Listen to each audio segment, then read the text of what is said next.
holding back of Donald Trump. Certainly not in his big rally overnight. I've also announced a permanent pause on third world migration, including from hellholes like Afghanistan, Haiti, Somalia, and many other countries.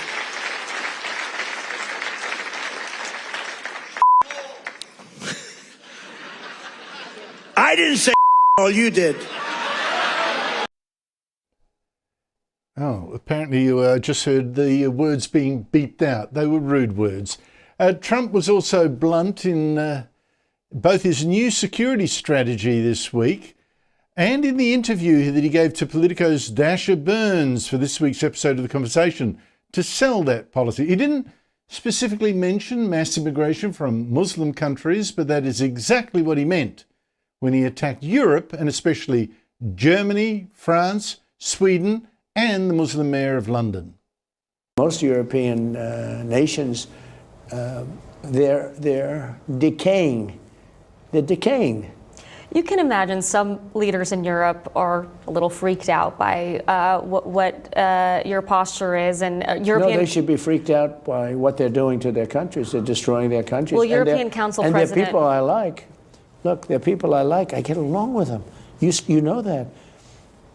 But they can't let this happen. And it gets to a point where you can't really correct it. There'll be a point, and it's very close to that point. And what will that mean?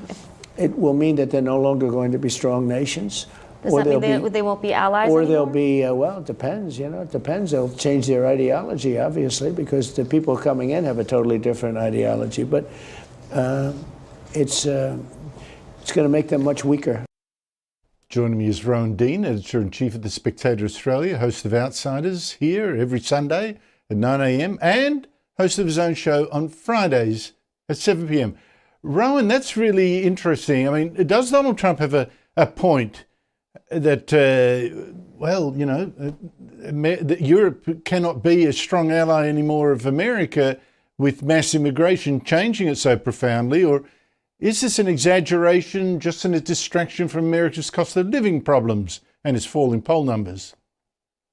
Andrew, no, it's not a distraction. Donald Trump's not one of those politicians like, unfortunately, the ones we are blessed with here in Australia, who look at focus groups and run around with media strategists telling them, go and say this and go and say that so that you'll distract from this. I think the Annika Wells, whatever we're getting down the pipeline from Labor over Annika Wells would be a good example of that. Donald Trump doesn't bother with all that rubbish. He says what he means. He's always said what he means. He's been saying the same sort of stuff even before his political career. And the point here, Andrew, is Trump isn't saying anything new. He's merely observing what is happening in Europe. Now, the reality is in Europe, we've seen any number of countries, particularly Britain, where immigration has become a big political issue between both the previous Tory government were accused of not having, secure borders. Quite rightly, they had very open borders. This argument goes right back to when Boris Johnson was saying we've got to copy Tony Abbott and close our borders. So it's not a new argument in Britain.